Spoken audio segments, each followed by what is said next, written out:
ದೇವಾದಯ ತೋರು ತಂದೆ ದಯ ತೋರು ದೇವಾದಯ ತೋರು ಜಗದಾತೆ ಜಗದೀಶ್ವರ ಕರುಣೀಸಿ ಕಾಪಾಡ ಬಸವೇಶ್ವರ ಕರುಣೀಸಿ ಕಾಪಾಡ ಬಸವೇಶ್ವರ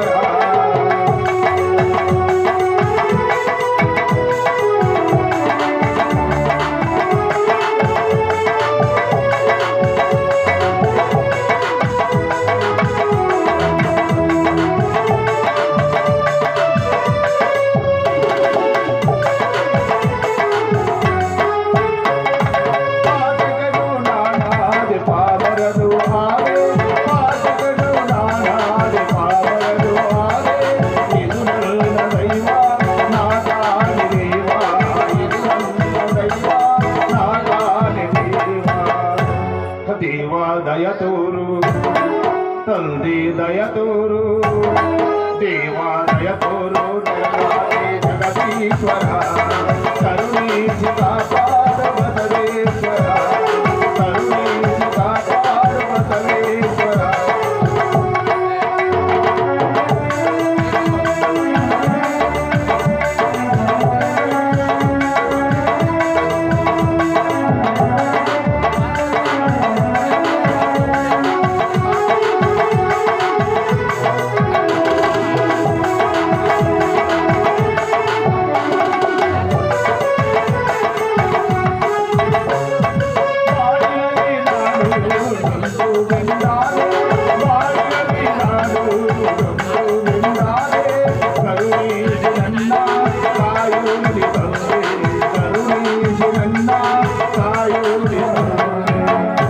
ದೇವಾ ದಯ ತೋರು ತಂದೆ ದಯ ತೋರು ದೇವಾ ದಯ ತೋರು ಜಗನ್ನಾಥೆ ಜಗದೀಶ್ವರ ಕರುಣೀಸಿ ಕಾಪಾಡ ಬಸವೇಶ್ವರ ಕರುಣೀಸಿ ಕಾಪಾಡ ಬಸವೇಶ್ವರ ಕರುಣೀಸಿ ಕಾಪಾಡ ಬಸವೇಶ್ವರ ಸಾವುಕಾರ ಕರ್ಮೀರ್ ಸಾವುಕಾರ ಸಾವುಕಾರ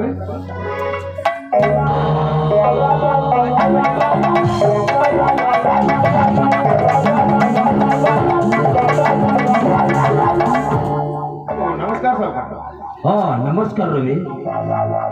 ಹಾ ರವಿ, ಇಷ್ಟು ದಿನವಾದರೂ ಈ ಶ್ರೀಮಂತರ ಪತ್ರಕೋಟೆಗೆ ಆಗಮಿಸುವುದನ್ನು ಬಿಟ್ಟು ಇವತ್ತು ಈ ಶ್ರೀಮಂತರ ಪತ್ರಕೋಟೆಗೆ ಬಂದಿದ್ದೀಯಾ ಎಂದ ಮೇಲೆ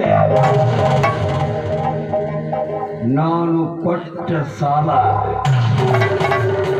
ಮರಳಿ ತೀರಿಸಲು ಬಂದಿದ್ದೀಯಾ ಅಥವಾ ಹೇಗೆ? ನಾನು ಡಿಗ್ರಿವರೆಗೆ ಓದಿಕೊಂಡರು. ಆ ದೇವರ ದಯದಿಂದ ಒಂದು ನೌಕರಿ ಸಿಗಲಿಲ್ಲ. ಅದಕ್ಕಾಗಿ ತಮ್ಮ ಹತ್ತಿರ ಇಸಿದುಕೊಂಡ ಸಾಲ ಕೂಡ ಸ್ವಲ್ಪ ವಿಳಂಬವಾಯಿತು ಸಾವುಕಾರೇ, ಸ್ವಲ್ಪ ವಿಳಂಬವಾಯಿತು. ಈ ವರ್ಷ ನನ್ನ ತಮ್ಮನ ವಿದ್ಯಾಭ್ಯಾಸ ಕೊನೆಯದಾಯಿತು. ಅದಕ್ಕಾಗಿ ನನಗೆ ಇನ್ನೂ ಸ್ವಲ್ಪ ಹಣ ಬೇಕಾಗಿತ್ತು ಸಾವುಕಾರ.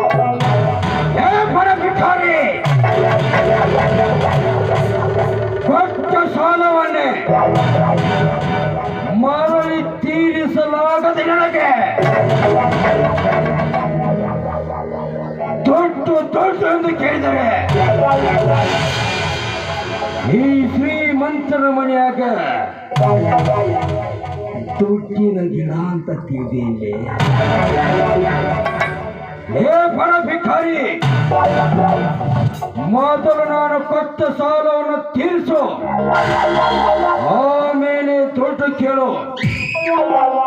ಸಾಲ ತೀರಿಸಲು ಬಿಟ್ಟು ಮತ್ತೆ ದೊಡ್ಡ ಕೇಳ್ತಿದ್ದೀಯಲ್ಲ, ನಾಚಿಕೆ ಬರೋದಿಲ್ವೇ?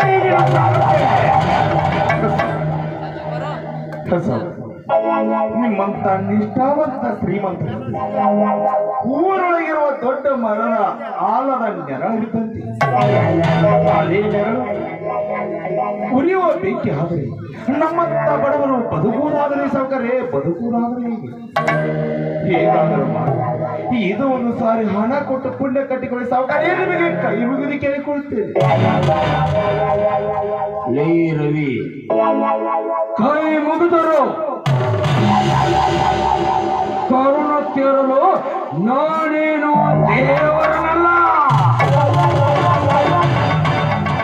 ಈ ಕರ್ಮವೀರ, ಈ ಕಲಿಯುಗದ ನರರೂಪದ ರಾಕ್ಷಸ.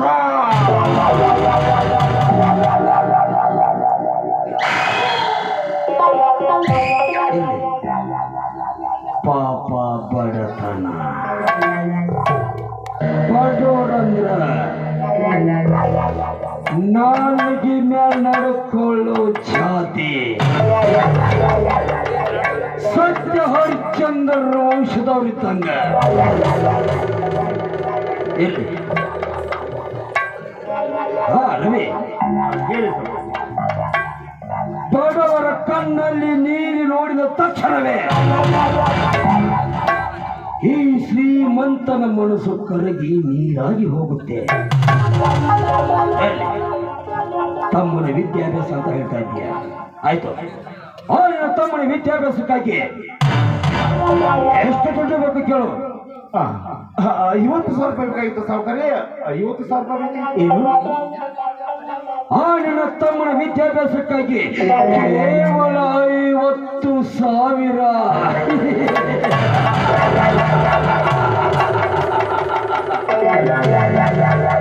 ಏ ರವಿ, ಆ ನಿನ್ನ ತಮ್ಮನ ವಿದ್ಯಾಭ್ಯಾಸಕ್ಕಾಗಿ ಕೇವಲ 50,000 ಅಷ್ಟೇಕೆ?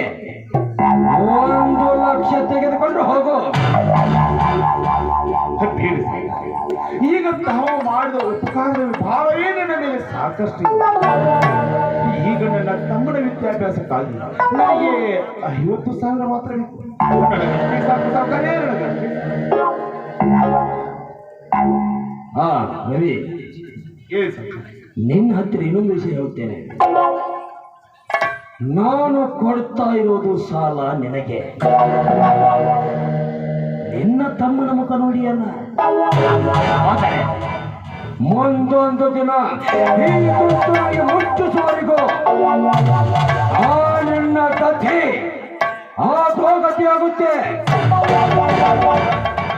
ಸಾವುಕಾರ, ನನ್ನ ತಮ್ಮ ನನ್ನ ಮೇಲೆ ಬೆಳೆದು ದೊಡ್ಡವನಾದವನು, ಚಿನ್ನ ಹೆತ್ತ ನನ್ನ. ನಾನು ಆಕೆದಿಗೆ ಅವನು ಎಂದಿಗೂ ಆಟವುದಿಲ್ಲ ಸಾವುಕಾರೇ, ಅವನು ಎಂದಿಗೂ ಆಟವುದಿಲ್ಲ. ಆ ದೇವರ ದಯದಿಂದ ನನ್ನ ತಮ್ಮನ ಓದಿ ದೊಡ್ಡ ಅಧಿಕಾರಿಯಾಗಿ ಬಂದ ನಂತರ ತಮ್ಮ ಹಣ ನನಗೆ ಮುಟ್ಟಿಸಿ ನಾನು ಋಣಮುಕ್ತನಾಗುತ್ತೇನೆ. ಈ ಮಾತು ಸತ್ಯ ಸಾವುಕಾರೇ, ಈ ಮಾತು ಸತ್ಯ.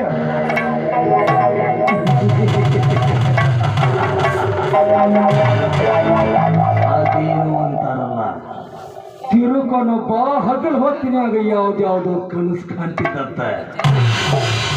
ಹಾಗಾಯ್ತು ಇವನ ಸ್ಥಿತಿ. ಹಾ ರವಿ, ನಿನಗೆ 50,000 ಅಷ್ಟೇ ತಾನೆ? ತೆಗೆದುಕೋ.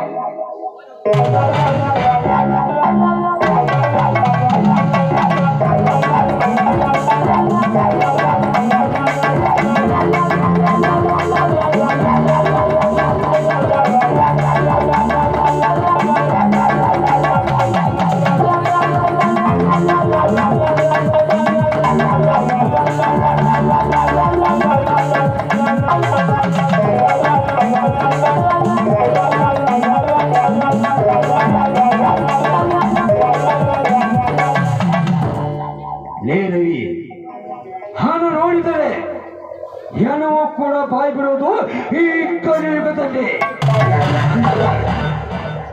ಈ ಹಣ ನೋಡಿದರೆ ಅಷ್ಟೊಂದು ಕಾತುರ ಬೇಕೆ? ಈ ಹಣ ಕೊಡುವುದು ನನಗೆ, ಆದರೆ ಈ 50,000 ಹಣ ನಿನಗೆ ಬೇಕಾದರೆ ನಾನು ಹೇಳುವ 2 ಷರತ್ತುಗಳಿಗೆ ನೀನು ಒಪ್ಪಿಕೊಳ್ಳಬೇಕು. ಅದಾವ ತಮ್ಮ ಷರತ್ತುಗಳು ನನ್ನ ಪ್ರಾಣ ಒತ್ತೇಟಾದರೂ ನೆರವೇರಿಸಿಕೊಡ್ತೀನಿ ಸಾವುಕಾರ. ಈಗ ನನ್ನ ತಮ್ಮನ ವಿದ್ಯಾಭ್ಯಾಸ ಪೂರ್ತಿ ಆದ್ರೆ ಅಷ್ಟೇ ಸಾಕು ಸೌಕರ್ಯ ಅಷ್ಟೇ ಸಾಕು ಏನ್ ಸೌಕರ್ಯ ಅದಾವ ತಮ್ಮ ಷರತ್ತುಗಳು ಲಗ ಲಗ ಲಗ ಲಗ ಲಗ ಲಗ ಲಗ ಶಾಟ್ ಲಗಾರಿ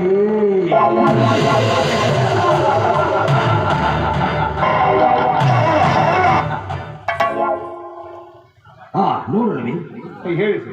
ನಿನ್ನ ತಮ್ಮನ ವಿದ್ಯಾಭ್ಯಾಸಕ್ಕಾಗಿ ಈ 50,000 ಹಣ ನಿನಗೆ ಬೇಕಾದರೆ ಅಂದ್ರೆ ನಾನು ಕೊಡ್ತಾ ಇರೋ ದುಡ್ಡು 50,000 ಮರಳಿ ದುಡ್ಡು ನನಗೆ ಬಂದು ಮುಟ್ಟುವರೆಗೂ ಇದಕ್ಕೆ ಆಧಾರ. ಅದಕ್ಕಾಗಿ ಈ 50,000 ಈ ಶ್ರೀಮಂತನ ಮನೆಗೆ ಬಂದು ಮುಟ್ಟುವರೆಗೂ